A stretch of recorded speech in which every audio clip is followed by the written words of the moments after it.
grabando esta sesión y yo os voy a mandar tanto la grabación como el documento de presentación que estáis viendo en pantalla. Así que no os preocupéis porque vais a tener toda la información. ¿Dudas, preguntas del funcionamiento? Bienvenidos todos, gracias por contestar que me veáis bien. Bienvenidos especialmente, un saludo especial a alumnos de otros cursos que os veo por aquí.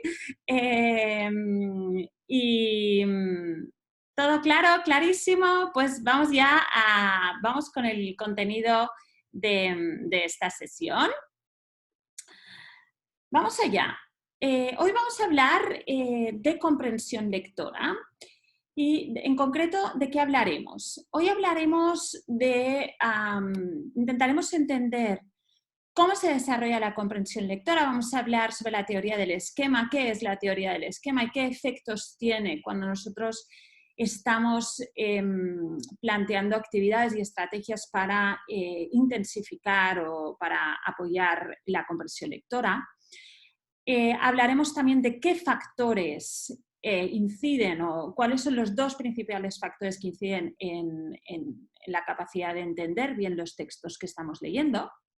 Y por último, vamos a hablar de estrategias muy concretas que podéis aplicar para ayudar a fomentar estos mecanismos que permiten la comprensión. Por último, os compartiré algunos recursos. Os decía al principio que tenemos muchísimos recursos en abierto y os compartiré algunos recursos por si también queréis consultar posteriormente. Y por último, os explicaré en qué consiste el curso de Aprender a Leer. Así que vamos allá. ¿Cómo se desarrolla la comprensión lectora? Lo que sabemos hoy en día acerca de comprensión lectora y de los circuitos neurológicos que nos permiten entender bien aquello que leemos están muy influenciados por la teoría del esquema. Vamos a descubrir la teoría del esquema y para hacerlo os voy a pedir que, si tenéis a mano, que cojáis un papel y un lápiz y durante unos segundos voy a dejar de compartiros pantalla y os voy a ir leyendo un texto. Imaginemos que este texto, en vez de que os lo lea yo, lo estáis leyendo vosotros y vamos a intentar entender bien cómo funciona esta teoría del esquema, ¿de acuerdo? Os voy a leer una frase y me gustaría que anotarais aquellos conceptos o aquellas ideas que de manera consciente os vienen a la cabeza cuando yo leo esta frase, ¿de acuerdo? Vamos a probar. Vamos allá, dejo de compartir para que no veáis el texto, digamos. Y voy a leer la primera frase. La primera frase es: eligieron el lugar ideal para construir. Podéis anotar aquellas ideas, conceptos, sensaciones que os vengan a la cabeza.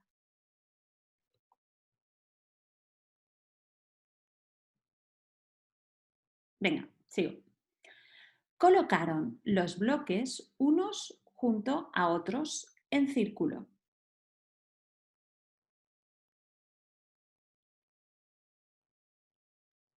Siempre en redondo. El muro alcanzó la altura del padre. Al techo le dieron la forma de bóveda.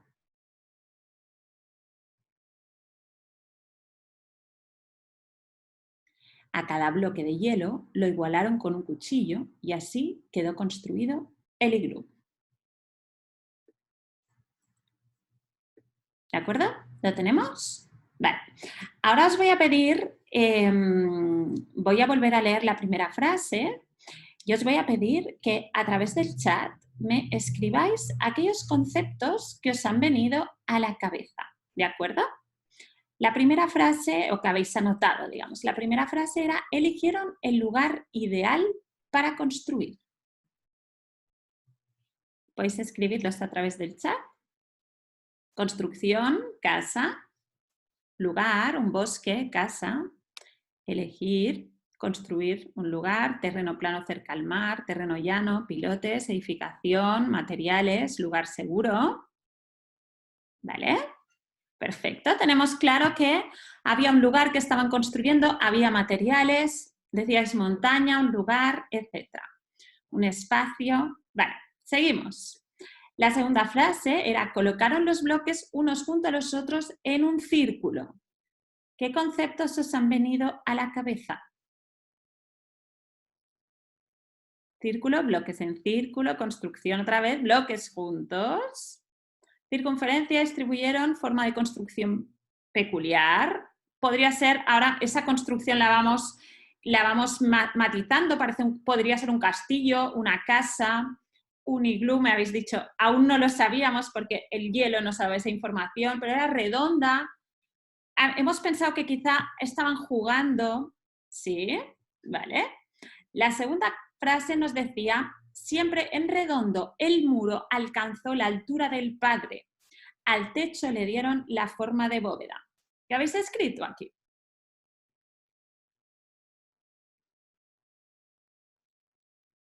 Muy singular, estamos en algo muy especial. Redondo, una iglesia, yo también había escrito iglesia.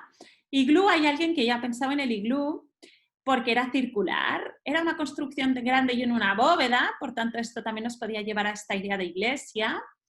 Decía que había sobrepasado la altura del padre, por tanto pensábamos que era grande, ¿no? Que era algo grande. ¿Vale? Y esto nos hacía también llevar a esta idea de iglesia, algunos de nosotros. A cada bloque de hielo lo igualaron con un cuchillo y así quedó construido el iglú. Por último, ¿qué habéis escrito? Hielo, iglú, iglú. Usaron un cuchillo, estaban en Alaska, hacía mucho frío, era de hielo, tenía forma de iglú, frío, confirmación de mi hipótesis, ¿no? Había pensado que estaban hablando de un iglú y se confirma, etc. Vale, pues esto que acabamos de experimentar, gracias por el ejercicio conjunto, esto que acabamos de experimentar es la teoría del esquema. Vamos a repasar mis impresiones, que no son las vuestras, pero se parecen bastante en muchos casos. La primera frase era, eligieron el lugar ideal para construir. Yo he escrito construcción, he escrito jugar y he escrito cabaña. Mi palabra clave ha sido construir y un lugar ideal me ha hecho pensar que quizás estábamos hablando que quizás estábamos hablando de una cabaña, etc. La segunda frase me ha dicho que colocaron los bloques unos junto a otros en círculo. Y he pensado en este círculo, me ha llevado a pensar, como alguien lo ha escrito también antes, en algo cerca del mar, porque en una construcción que tiene una forma de círculo, y yo he recordado el faro y he recordado el mar. Yo me estaba imaginando un lugar cerca del mar. La tercera frase era, siempre en redondo el muro alcanzó la altura del padre, al techo le dieron forma de bóveda.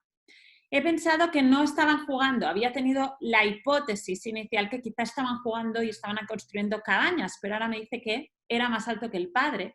Y por tanto he visto que no era un juego y que esta forma de bóveda a mí me llevaba a la idea de que quizá no era un faro, sino que estaba yo pensando en una iglesia, como también habéis escrito varios de vosotros.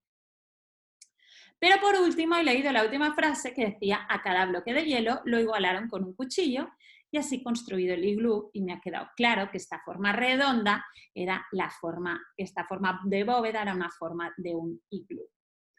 Esto que hemos hecho pasito a pasito es la teoría del esquema de cómo entendemos, de cómo se construye la comprensión lectora.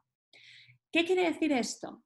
Que nosotros lo que hacemos es, al leer, aquí hemos leído pasito a pasito para intentar reproducir de manera consciente cómo funciona esta comprensión lectora. Hemos leído una frase, hemos seleccionado algunas palabras y estas palabras nos han llevado a un esquema. Yo he leído construir y he leído lugar y he pensado en lugares en los que se construyen y en mi esquema ha salido jugar y ha salido cabañas.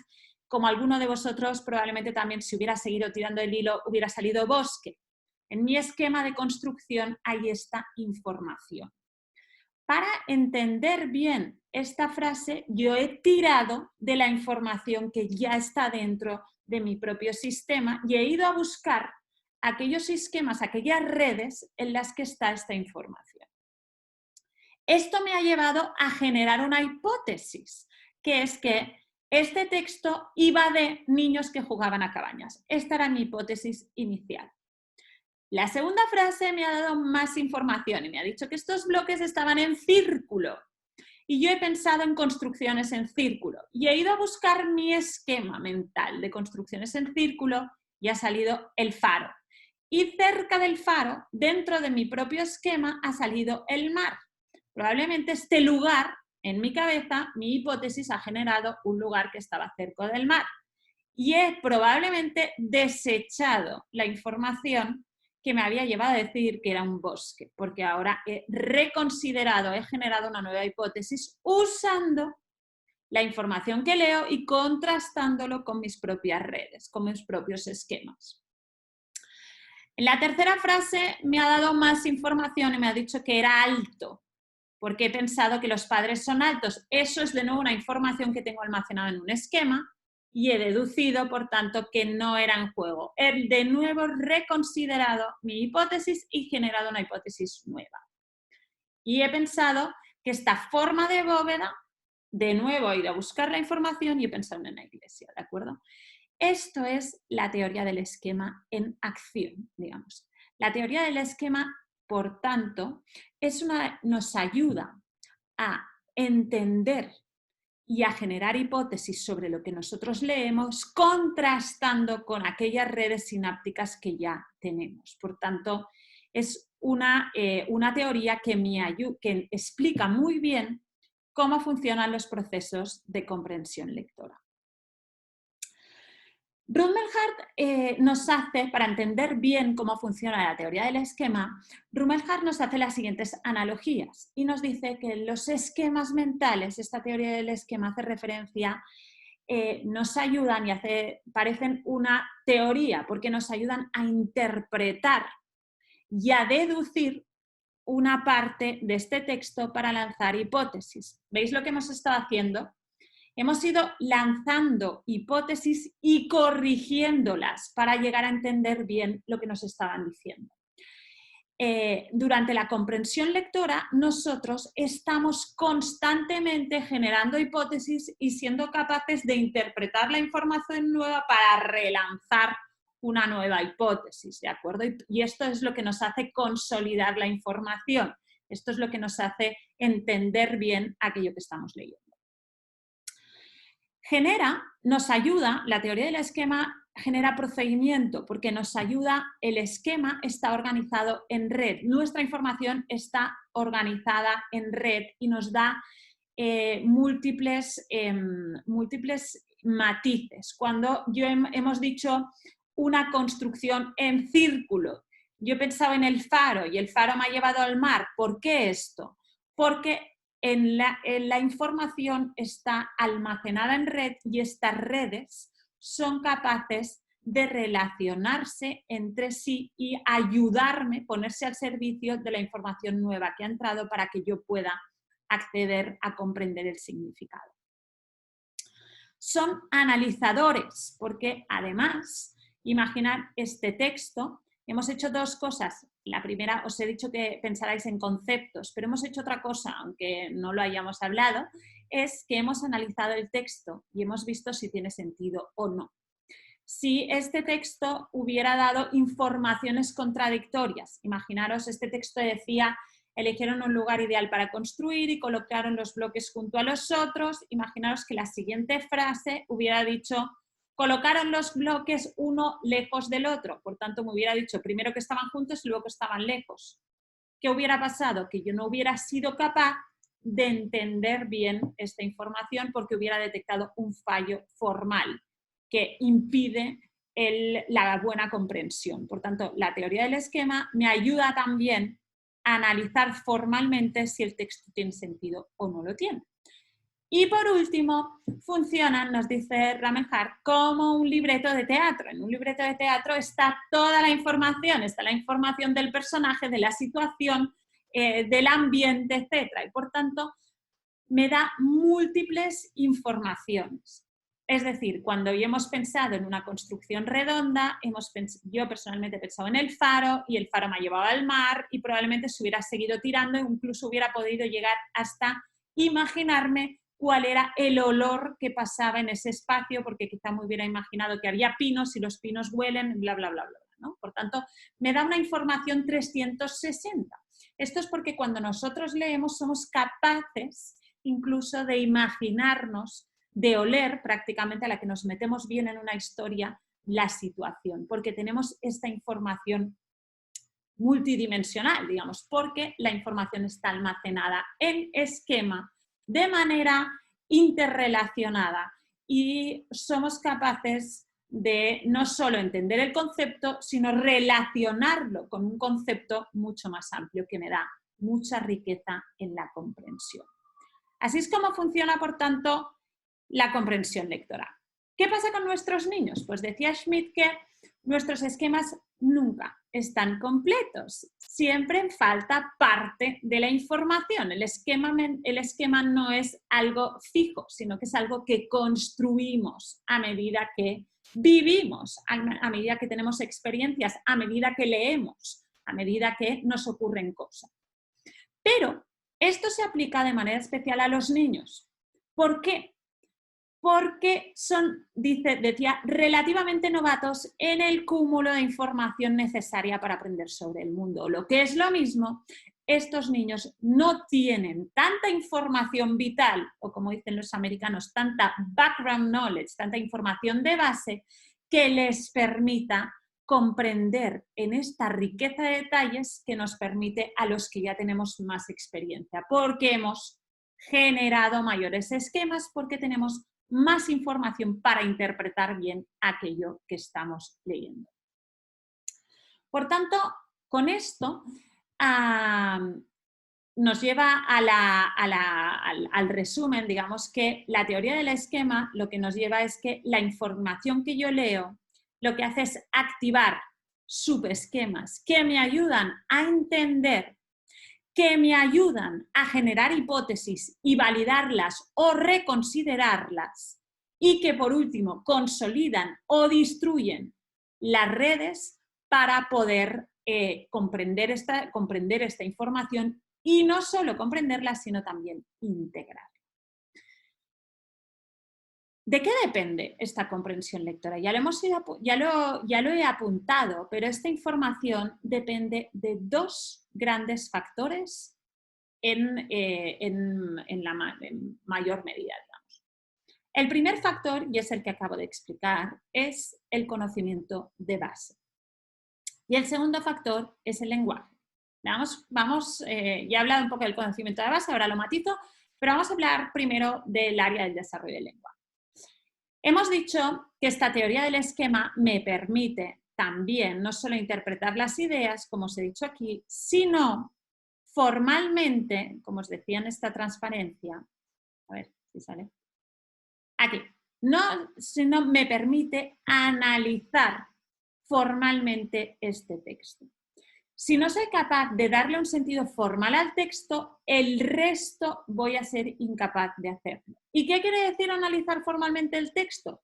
Si no entiendo las palabras o las estructuras que componen este texto, no voy a ser capaz de consolidar esta información y de generar hipótesis, de consolidar esta información en mis propios esquemas mentales. Por tanto, el primer paso para poder desarrollar mis teorías, para poder desarrollar mis hipótesis, es entender estas palabras. Por tanto, va a ser muy complicado que yo sea capaz de desarrollar, comprender cualquier texto que esté leyendo si no entiendo las palabras que lo componen. Esto es una evidencia. ¿Qué es lo que nos ocurre últimamente en materia de desarrollo del lenguaje? Pues cada vez observamos que hay mayor dificultad en la riqueza del lenguaje. Muchas veces lo que nos ocurre en las bases de malas comprensión lectoras hay una carencia de habilidades del lenguaje. Este es el primer paso. El segundo gran paso para entender bien los textos es tener un conocimiento de base. Si este texto que os acabo de leer no sois capaces de, una vez yo he leído la palabra, relacionarla con vuestros propios esquemas, porque no hay información, no vais a ser capaces de generar estas hipótesis, de validar estas hipótesis y, por tanto, de entender este texto.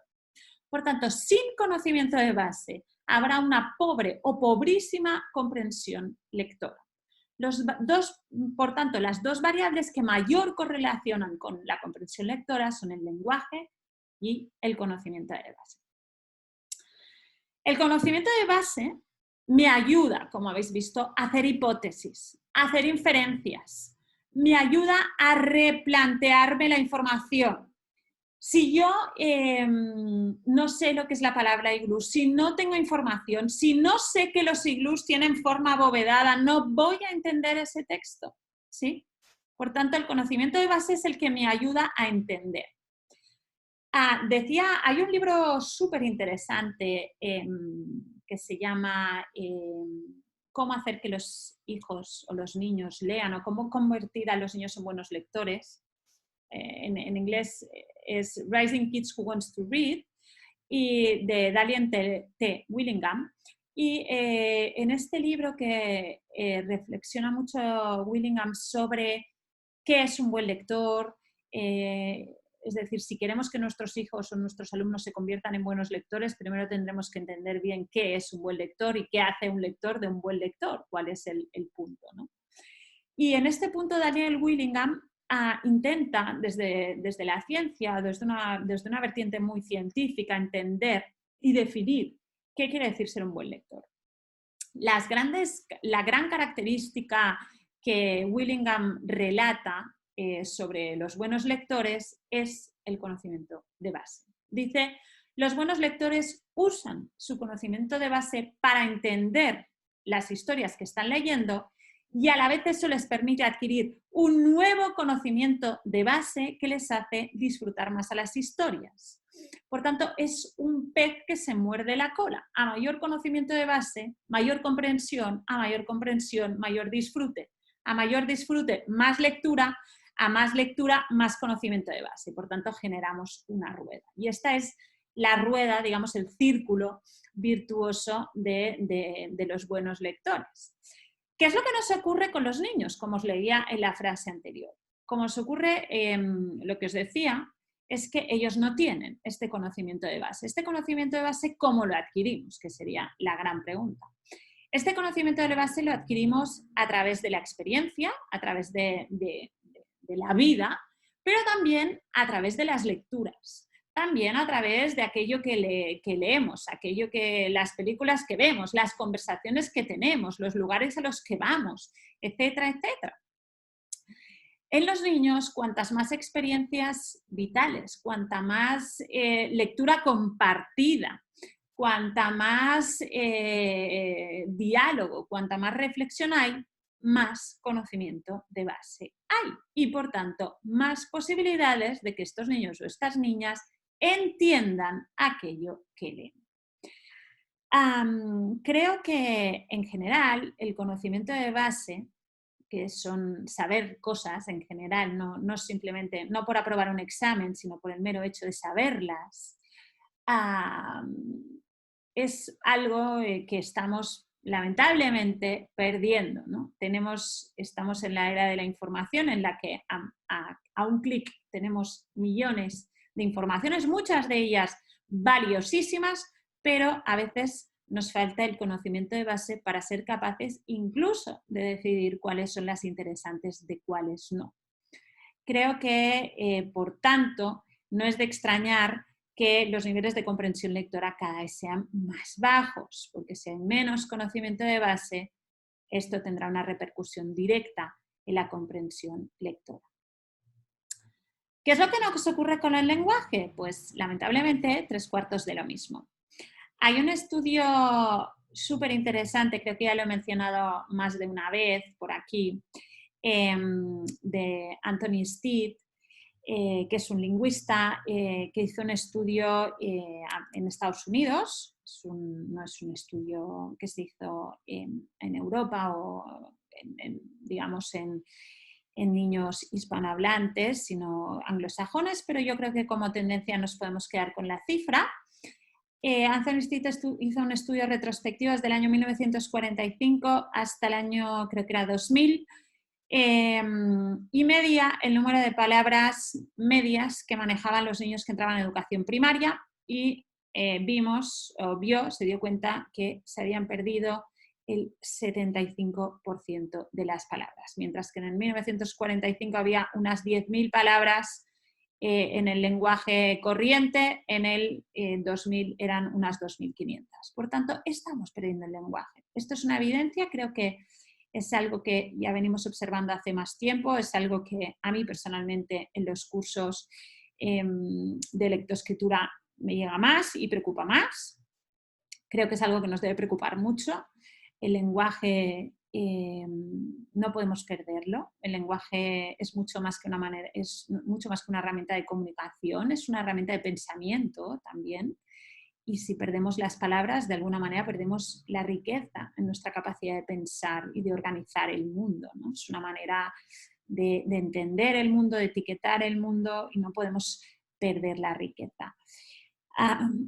¿Por qué se pierde el lenguaje? El lenguaje se pierde porque no lo usamos, ¿no? Porque cada vez probablemente hablamos menos entre nosotros, les hablamos menos a los niños, y probablemente esto hace que estos niños pierdan oportunidades de hablar y de adquirir nuevo lenguaje.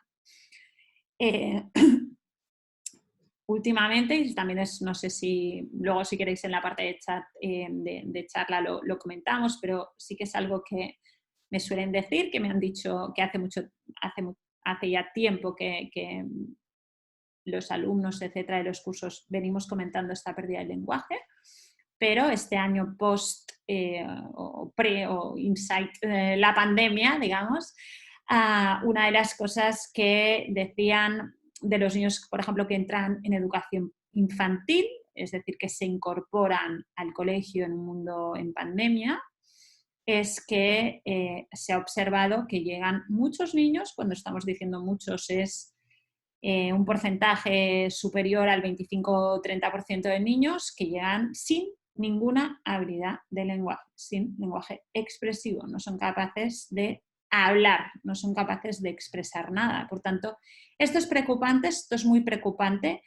Yo diría como sociedad no podemos perder el lenguaje, que es nuestra mayor, yo diría, herramienta de pensamiento y de comunicación. Pero es que además, en materia de lectoescritura, pensar que el proceso de lectoescritura es un proceso de base de lenguaje. Si perdemos el lenguaje, perdemos la posibilidad de entender, ¿no? Y la posibilidad de crear este proceso. Y sobre todo, cuando ya hemos arrancado la lectoescritura, posteriormente perdemos la capacidad de comprensión. Muchos de los libros o cuentos que podíamos leer hace 10 años se los damos a los niños de ahora y no entienden la mayor parte de las palabras, o no entienden muchas de las palabras, tantas palabras no entienden que les imposibilita la comprensión de las historias. Por tanto, en materia de comprensión lectora, la instrucción explícita de estrategias en materia de desarrollo del lenguaje debería ser una variable importantísima. El jueves me parece que hacemos, no recuerdo si el jueves o el viernes, creo que es el jueves, hacemos una nueva sesión y en este caso hablaremos de desarrollo del lenguaje, así que no me voy a extender más. Pero esta idea que os lanzo de que esta necesidad de trabajar alrededor del desarrollo del lenguaje. Vamos a hablar ahora de estrategias concretas que podemos trasladar a los chicos y a las chicas para que tengan control de su comprensión, para que les ayuden a saber si están entendiendo o no aquello que leen. Control de la comprensión. Hay estrategias que podemos trabajar con ellos para que durante la lectura sean capaces de hacer un esquema para entender, para saber si están entendiendo o no están entendiendo. Seguro que habéis visto muchos niños o niñas que leen un texto, son capaces de decodificarlo, son fluidos en su decodificación, pero no entienden absolutamente nada de lo que están leyendo, bien porque no tienen el lenguaje bien porque las estructuras gramaticales son complejas para ellos, bien porque no hay un conocimiento de base suficiente como para estar generando o estar contrastando esta información con sus propios esquemas. Sobre todo en primeros lectores y cuando hay en el despertar de la decodificación, una vez ya hay cierta automatización y ya se ha arrancado la ruta léxica, es importantísimo trabajar estrategias de control. Las primeras estrategias de control de la comprensión deberían ser estrategias de lectura fina, estrategias que me ayudan a matizar esto que leo. No es lo mismo una casa que unas casas. Y no es lo mismo, ¿de acuerdo? Todas estas matices del lenguaje que a veces por querer leer muy rápido me estoy comiendo y esto lo que hacen es que imposibilitan la comprensión total del texto. Al inicio del proceso, estrategias de control de la comprensión son importantísimas. Todas las herramientas gramaticales de trabajo gramatical pueden ser buenísimas estrategias que me ayudan a tener una lectura más fina y por tanto a tener este control de la comprensión. Las segundas grandes estrategias son las estrategias de metacognición, pensar sobre el pensamiento. Los buenos lectores son aquellos que generan, que utilizan estrategias de metacognición. Para pensar y para tener sobre todo el control de la lectura. ¿Cómo podemos potenciar esas estrategias de la metacognición? Pues lanzando preguntas. ¿Qué pensáis que qué pensáis que encontraremos en este texto? ¿O cuáles son, digamos, antes? Vamos a pensar antes en qué pensamos solo leyendo el titular, qué pensamos que vamos a encontrar. Luego leemos, ¿hemos sido capaces de validar la hipótesis? ¿No hemos sido capaces de validar la hipótesis? Etcétera, ¿no? Ser capaces de dividir el texto y pensar sobre lo que vamos a leer para forzar estas estrategias de metacognición. El uso de organizadores visuales. Cuando nosotros delante de un texto les pedimos que organicen la información visualmente, en un esquema, en un gráfico, resaltando aquellos conceptos que les parecen importantes, generando relaciones entre sí cuando las haya, mediante un diagrama, mediante un esquema, etcétera, lo que vosotros queráis, pero cuando me ayudan a visualmente expresar aquello que yo he entendido, es de alguna manera, están apelando a mis propios esquemas. La información en el esquema está organizada por conceptos relacionados entre sí, etcétera. Pues cuando yo de alguna manera como estrategia de comprensión fuerzo a poner en valor esta manera de organizar la información, me estás dando herramientas futuras para el trabajo sobre la comprensión. Las preguntas. Las preguntas es una de las estrategias típicas para saber si hemos entendido o no un texto. Pero a mí me gustaría destacar, me parece muy válido, de hecho creo que, y además me parece que poder leer las preguntas antes de leer el texto me ayuda también a entenderlo mejor, porque me ayuda a seleccionar cuál es la información importante de cuál no lo es, etc. Pero no solo las preguntas que me haces para ver si he entendido bien el texto o no lo he entendido, sino las preguntas que te preguntas. Es decir, ¿qué te preguntas después de leer este texto? ¿A qué te ha apelado este texto? ¿Sí?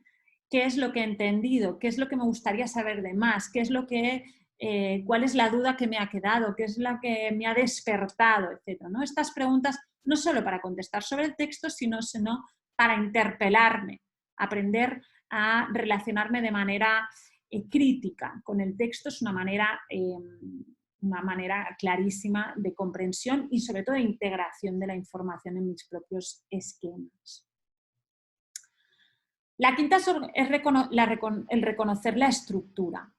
Esto también creo que es algo que podemos forzar, es decir, nosotros les podemos pedir que reconozcan la estructura. cuáles son los personajes, cuál es la situación, cuál es la tensión, dónde estaba el inicio, dónde está el nudo, dónde está el desenlace. Es decir, nosotros podemos crear una estructura y ayudarles a que después de la lectura ellos sean capaces de rellenar esta estructura. Esto es también una manera de forzar a desgranar este texto para llegar a esta comprensión del texto que nosotros estamos trabajando. Vale, hasta aquí esta pequeña parte de contenido que quería compartir. Sí que creo que me gustaría hacer un resumen, sí que quiero poner en valor dos cosas importantísimas, que es la necesidad del trabajo en materia de conocimiento de base. Por esto, cuando nosotros hablamos de lectura compartida en prelectores, por ejemplo, y decimos que es esencial, entre otras cosas, hablamos de esto, hablamos de la transmisión de conocimiento de base que les va a permitir comprender las historias futuras. Es importantísimo transmitir o trabajar no solo sobre el lenguaje, sino también sobre este conocimiento de base. Creo sinceramente que en el proceso de lectoescritura estamos muy enfocados en decodificación, está muy bien, la decodificación es importantísima. Si no hay decodificación, no habrá comprensión, pero creo que la gran asignatura pendiente es el trabajo posterior y el trabajo posterior sobre esta comprensión. Y de la misma manera que el proceso de decodificación sí que creo que trabajando una serie de habilidades en un cierto orden podemos ser capaces de alcanzarlo de manera muy fácil, la comprensión es más compleja, porque la comprensión se correlaciona de manera directa con estos dos grandes factores, que son el conocimiento de base y el lenguaje, que lamentablemente están un poco de capa y caída, ¿no? El lenguaje, ya hemos visto que hay una tendencia clarísima a la pérdida del lenguaje, y al nivel de conocimiento de base, creo también que hay una pérdida clarísima también de conocimiento de base.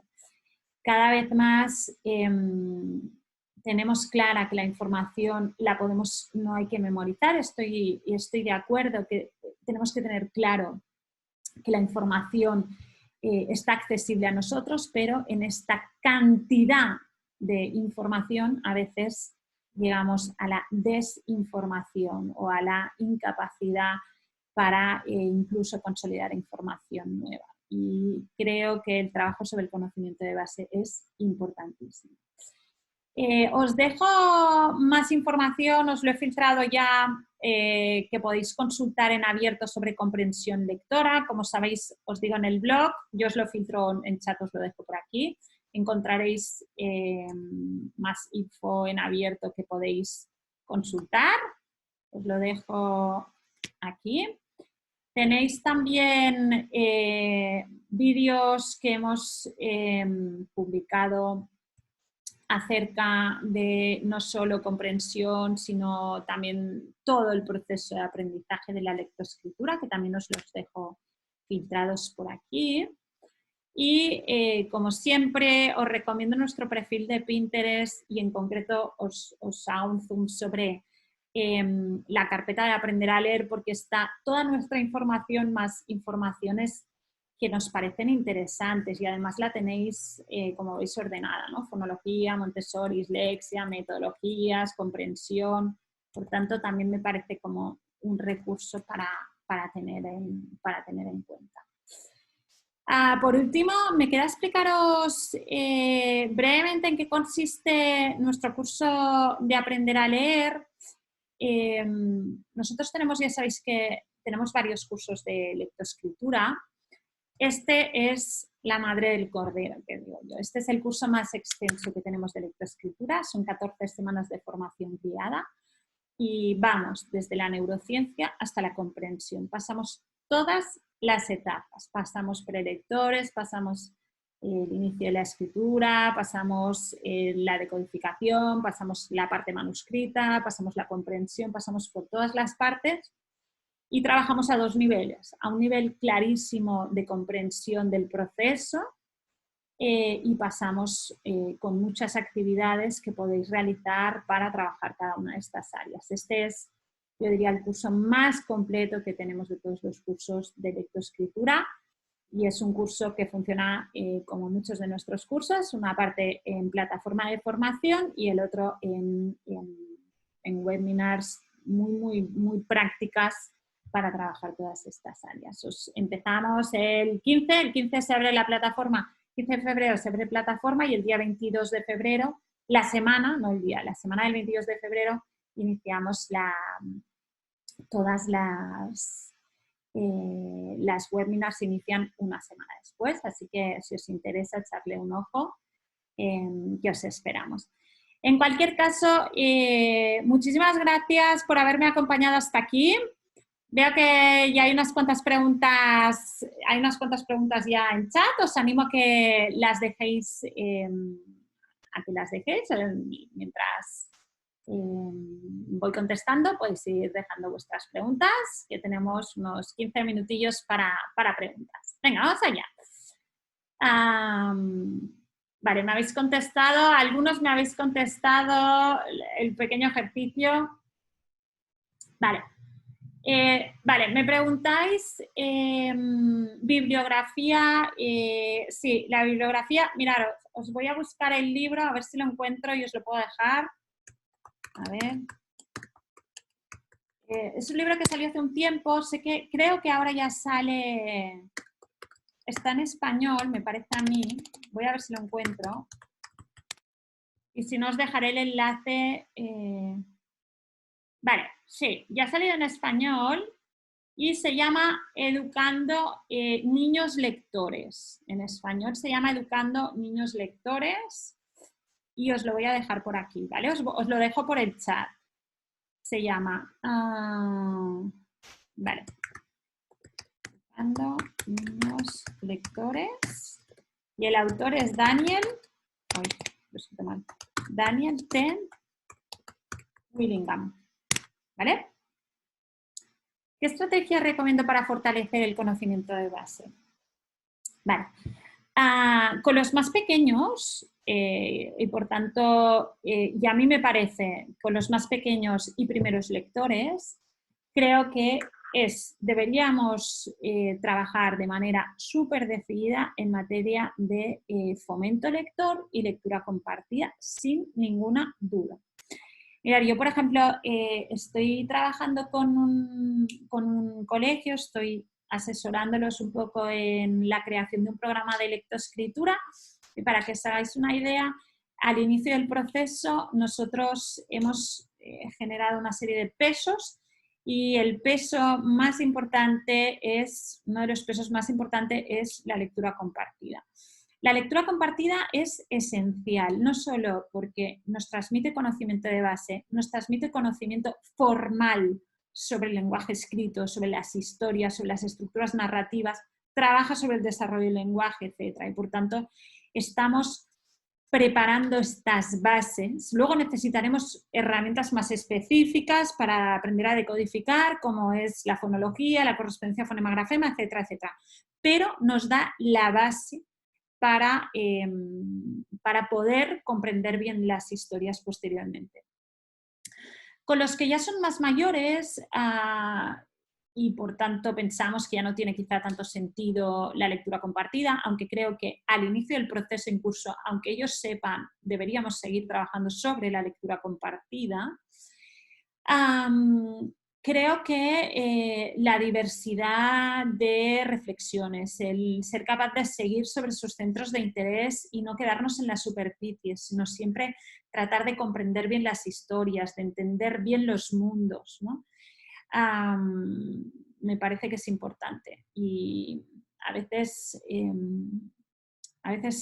es verdad que los currículums están muy llenos, pero pasamos por encima de muchas cosas y parece que no sabemos nada, ¿no? El conocimiento de base es justamente de todo lo contrario, es meterse en los temas y saber cosas por el mero hecho de saber, ¿no? Entonces, sí creo que una de las mejores estrategias para poder interpelar este conocimiento de base son estas preguntas, ¿no? Es qué te preguntas, qué te haces preguntar, qué te gustaría saber, etcétera, y trabajar a través de estos centros de interés. Vale, estrategias para una niña de 5 años para fomentarle el gusto por la lectura. Vale, El gusto por la lectura, que es algo el gusto por la lectura se construye, sin ninguna duda. El gusto por la lectura se construye en base, principalmente, yo creo que hay dos grandes variables que construyen el gusto por la lectura. Es las experiencias que yo he tenido anteriormente con la lectura y, de nuevo, la lectura compartida es clave. 5 años aún podemos leer muchos cuentos juntos, muchos antes de que ellos empiecen a leer por su cuenta. Tenemos que leer muchos cuentos juntos. La narración oral, las historias, el amor por las historias. Creo que a un niño o a una niña nunca hay que forzarle a leer. Leer no debe ser un castigo, ni leer debe ser una imposición. Leer tiene que ser un placer y leer tiene que salir de dentro.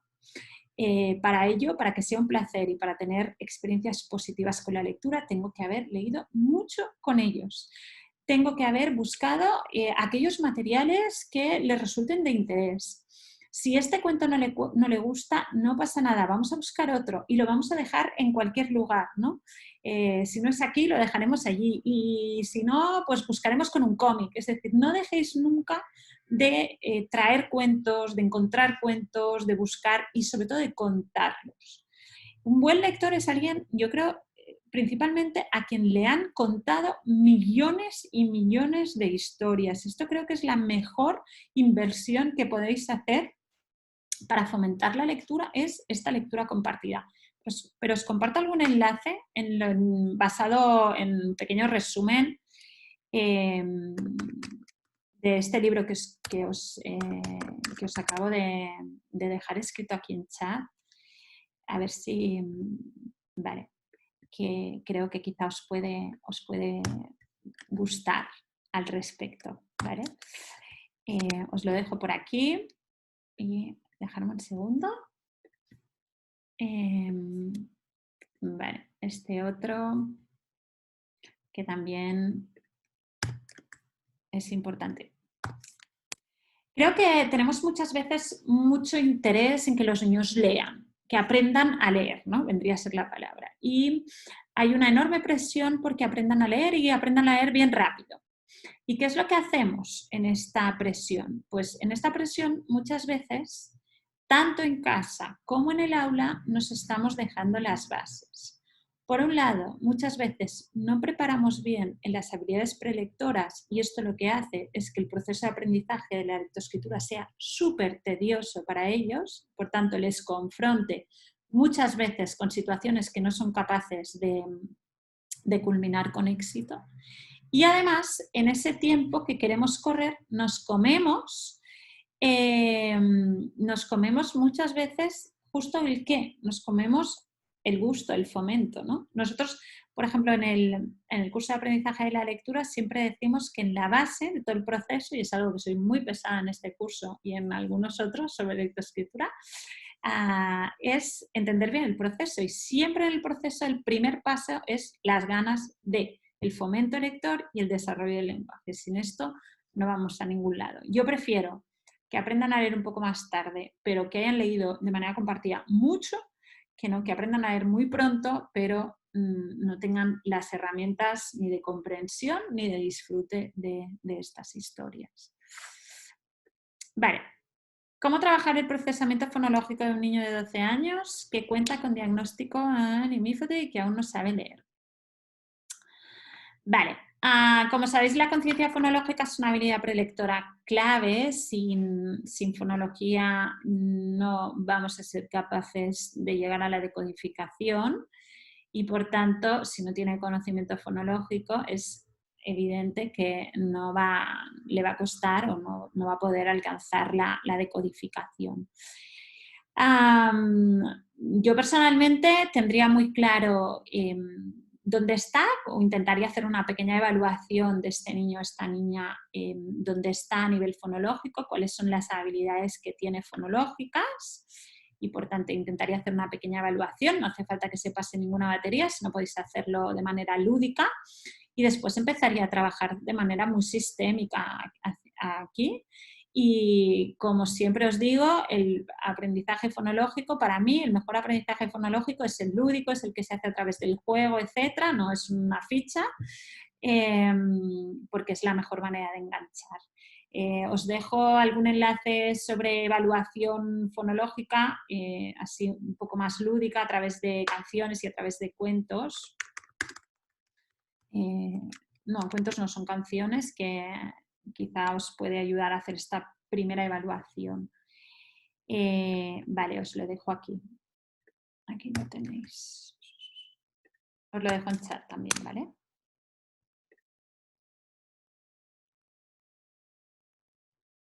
Vale, en un video chat es mejor compartir un vídeo cuenta a los niños o que la maestra cuente. Yo, si me preguntáis, a mí, yo siempre, virtual o físico, es mejor que la maestra cuente el cuento.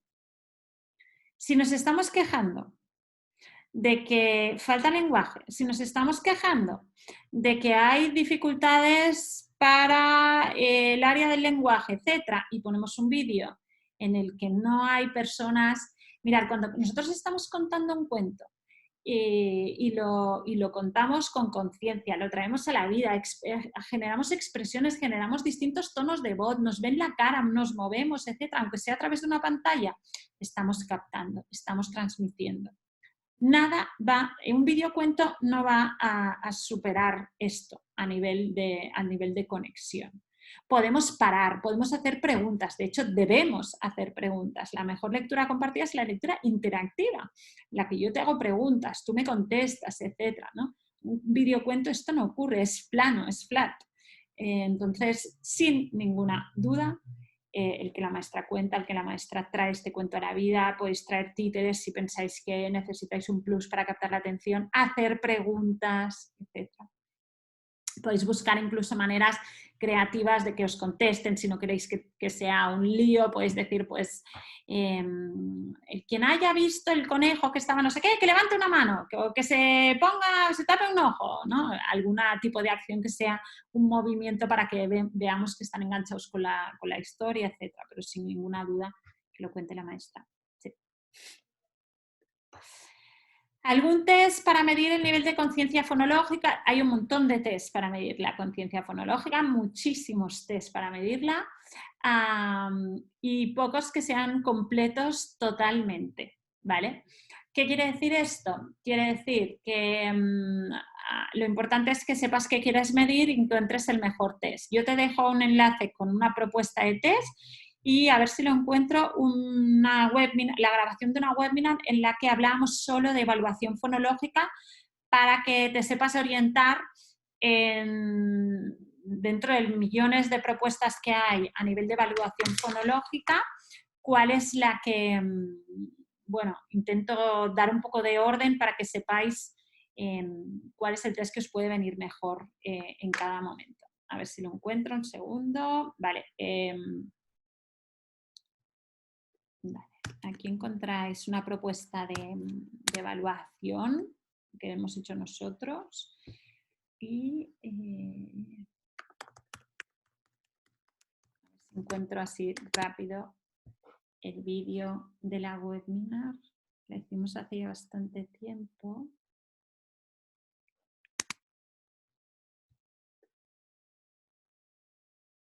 A ver.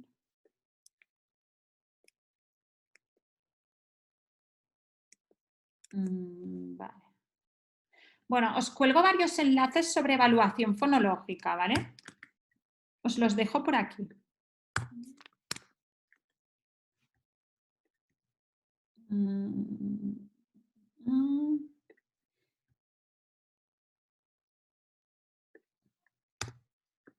No, este no. Un segundo, ¿eh?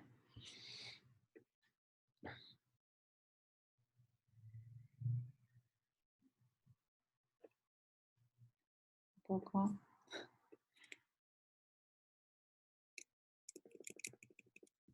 A ver, este. Creo que este sí. Vale, este sí. Vale. Vale. ¿Trabajar el vocabulario es preferible hacerlo antes de la lectura? Vale. A nivel de vocabulario, hay muchísimas estrategias para trabajar vocabulario, para trabajar lenguaje. Hay algunas que son antes de la lectura, otras que son durante la lectura, otras que son después y otras que son antes, durante y después. Por tanto, no hay una estrategia mejor. Normalmente lo que se demuestra más útil es la combinación de múltiples estrategias, pero sobre todo yo creo que sí me gustaría que os quedáis con la idea de que es importantísimo el trabajo explícito en materia de desarrollo del lenguaje, no solo al inicio del proceso, sino también con los que ya son más mayores. Por tanto, sí, no lo demos por hecho, vengo a decir, ¿eh? Os dejo algunas ideas también por chat, ¿vale? Ya os digo que el jueves hablaremos sobre ello, específicamente sobre lenguaje. A ver. Mirad, por ejemplo, ahí os lo dejo. Ahí os dejo 9 estrategias para introducir vocabulario trabajando los cuentos. Y os dejo también, ya que hablamos del tema de vocabulario, si a alguien le interesa, os dejo el enlace para apuntaros al webinar si no lo habéis hecho del jueves. Vale. Vale, a ver, veo que me dejáis, os lo he dicho antes, no me dejáis las preguntas por el chat porque se solapan y ya no puedo acceder a ellas. Vale, veo una, pero si alguien tiene alguna y no la he contestado, la copiáis y la pegáis en la opción preguntas y respuestas, ¿vale? Os quedan 3 minutos, así que creo que podré contestar aún alguna pregunta más. Vale, los sonidos de las letras de una lengua extranjera, que son algunos iguales en la lengua materna, ¿se pueden dejar de enseñar? ¿O siempre es necesario que los niños conozcan los sonidos de su lengua materna, así sean parecidos a los de la lengua extranjera que están aprendiendo? Vale, a ver. Vale, por partes. Punto 1. Idealmente, a ver, os he dicho, el proceso de aprendizaje de la lectura es un proceso que se construye desde el lenguaje. ¿Por qué? Porque genéticamente no estamos preparados para la lectoescritura, para la lectura. No existe el cableado, sino que existe el cableado del lenguaje, pero no de la lectura. Cuando aprendemos a leer, lo que hacemos es reciclar una parte de nuestro cerebro, que en este caso es la región ventral occipotemporal, a la que ponemos la etiqueta de caja de las letras, ¿vale? Punto 1. Punto 2. ¿Esto qué quiere decir? Esto quiere decir que en realidad el proceso de la lectoescritura debería ser un proceso que trabajáramos esencialmente a través del lenguaje. El lenguaje, en la significación, en segundo paso la construcción de este lenguaje, la fonología, luego le daremos un símbolo a este sonido que es discriminar, esto es la correspondencia fonema-grafema, y a partir de aquí inició el proceso a través de la escritura, ¿vale? Entonces, si este es un proceso que construyo desde el lenguaje, lo que tendría sentido es trabajar este proceso desde mi lengua en la que yo tengo mayores destrezas del lenguaje, por lo tanto desde mi lengua materna. Si yo, por ejemplo, vivo en Alemania y, sin embargo, soy de una familia de habla hispánica, por ejemplo, yo voy a tener menos destrezas del lenguaje en el idioma en el que, imaginaros, tenga mi escolarización, ¿sí? ¿Qué puedo hacer en este caso? En este caso el proceso será el mismo. Este niño o esta niña necesita destrezas de lenguaje en la lengua en la que esté haciendo el proceso. En segundo lugar, lo que necesitará son las palabras. En segundo lugar, necesitará discriminar la construcción de estas palabras. Entonces, ¿qué es lo que yo necesito para leer? Necesito llegar a la conciencia de fonema. Para llegar a la conciencia de fonema, puedo trabajar áreas anteriores. Puedo trabajar la sílaba, puedo trabajar la rima y para llegar al fonema. O puedo ir directamente al trabajo fonémico. Bueno, hay sistemas que van directo al fonema y sistemas que no, que hacen un trabajo fonológico más claro. Yo, viendo cómo están las habilidades fonológicas y el lenguaje de los niños, recomiendo no ir directo al fonema, sino pasar por las habilidades fonológicas previas. Y en el caso de un niño o una niña que no es su lengua materna, seguro que debería trabajarse la fonología en la lengua en la que esté aprendiendo de manera muy sistémica y muy amplia, es decir, probablemente pasaría por la rima, pasaría por la sílaba, pasaría por la rima y llegaría al fonema. Entonces, cuando trabajamos fonema, nuestro objetivo es que los niños sepan segmentar la palabra en todos los fonemas, no solo conocer el fonema. Es decir, cuando hablamos de fonemas muchas veces nos liamos porque pensamos en letras. No se trata de letras, se trata de ser capaces de discriminar los sonidos.